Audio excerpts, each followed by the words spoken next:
નમસ્કાર. મારું નામ ડૉક્ટર પારુલબેન મહેતા ગોગરી છે.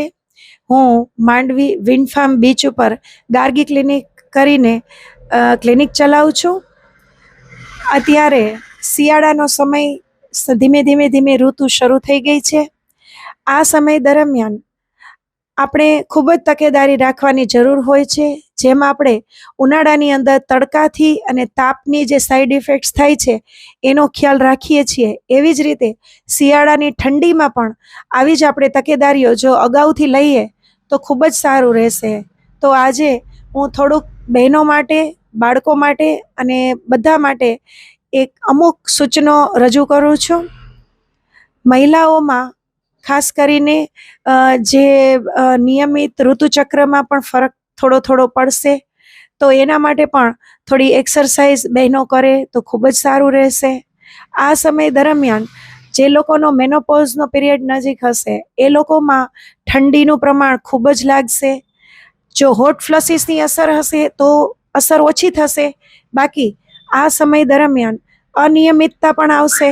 તો બહેનો માટે આ સમય ખૂબ જ સાચવવા જેવો છે.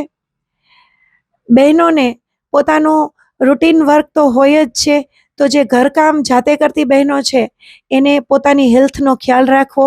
ચામડીના રોગો પણ, સૂકાપણું શરૂ થઈ જાય છે તો ચામડીના રોગોનો પણ ઉપદ્રવ વધતો જાય છે, એમાં પણ ખાસ કાળજી રાખવી.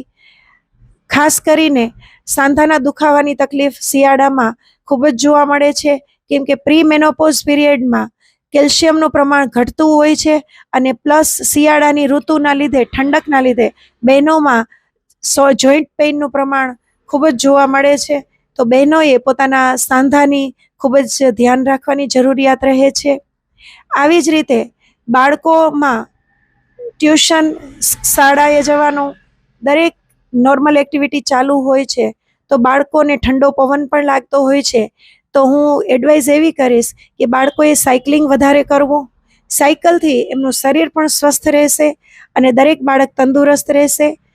ગરમ કપડાં પહેરવાનો ઉપયોગ કરવો. ગરમ કપડાની સાથે જો વધારે ઠંડી જ્યારે હોય તો માસ્કનો ઉપયોગ કરવો. આ સાથે ઠંડા પીણા અવોઇડ કરવા. બજારનું ફાસ્ટ ફૂડ અને બેકરી ફૂડને અવોઇડ કરવું, કેમ કે ફાસ્ટ ફૂડ અને બેકરીનું ફૂડ છે એ બાળકોના ઓવરઓલ ગ્રોથમાં ખૂબ જ ખરાબ ઇફેક્ટ કરતું હોય છે. તો શિયાળાનો સમય પોતાનું સ્વાસ્થ્ય બનાવવાનો સમય છે. આ સમય દરમિયાન બાળકોએ એક્સરસાઇઝ કરવી, કોઈ પણ સ્પોર્ટ્સમાં જઈ અને કોઈ પણ સ્પોર્ટ્સને લગતું કરવું, કસરત કરવી અને આવી જ રીતે ભણવામાં પણ ધ્યાન આપવું અને ભણવામાં પણ કોન્સન્ટ્રેટ કરવું જોઈએ. આ સાથે જે તલ છે, ચીક્કી છે, ગોળ છે, એનો ઉપયોગ ખાણીપીણીમાં વધારે કરવો. શિયાળાનો સમય લીલા શાકભાજીનો સમય છે. લીલા શાકભાજીનો જ્યુસનો ઉપયોગ કરવો અને બજારના ઠંડા પીણાનો ઉપયોગ ટાળવો.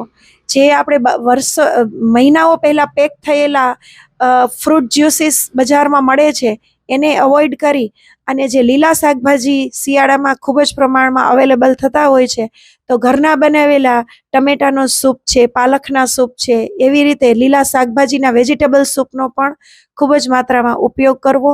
તો એ ખૂબ જ સ્વાસ્થ્ય માટે સારું રહેશે. અત્રેથી હું કચ્છ ભૂમિ ન્યૂઝ ચેનલની ખૂબ ખૂબ આભારી છું કે આજે તબિયત સાચવવા માટેની જે મારો મેસેજ છે એ લોકો સુધી પહોંચાડે છે. અને પરેશભાઈ જોશીની પણ હું ખૂબ ખૂબ આભારી છું કે અત્યારે શિયાળાની હજી શરૂઆત જ થઈ રહી છે ત્યાં આવા સરસ મજાના ટોપિકને લોકો સુધી પહોંચાડે છે. બીજી એક વાત કે શિયાળાની સિઝન દરમિયાન થોડા ટાઈમમાં જ અમે લોકો એક હાડકાને લગતા કેમ્પનું આયોજનનું વિચારી રહ્યા છીએ. જ્યારે પણ આ આયોજન થશે તો ત્યારે દરેક ચેનલમાં અને દરેક ન્યૂઝપેપરમાં એની માહિતી આપશું.